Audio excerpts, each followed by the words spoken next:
An election denier is someone who has spread lies about our elections. These are people who refuse to accept the results of the 2020 election.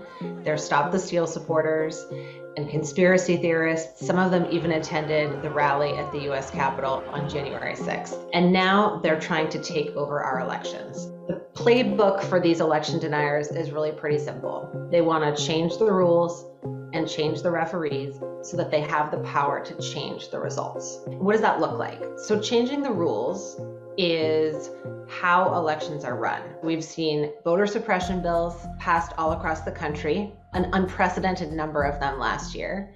We've seen election hijacking bills that take power away from election officials and put it in the hands of state legislatures to oversee elections. And changing the referees is really about who runs our elections, right? So your governor, your state attorney general, your secretary of state, these are the people who make sure that every vote is counted.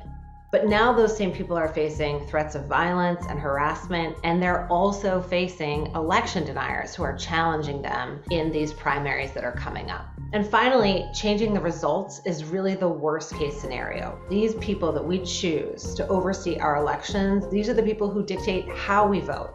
They oversee the counting of our ballots. They determine the results. This would be like giving election deniers the power to overturn the will of American voters in future elections if they don't like the outcome. It's like putting arsonists in charge of the fire department, and it's really time for everyone in this country to pay attention. A lot of us are used to only paying attention to elections in the fall. One thing people need to know is that there are primaries happening all across the country right now. There's 19 of them happening in May and June that involve statewide races for people who will run our elections. And that includes in 2024 when we have another presidential race.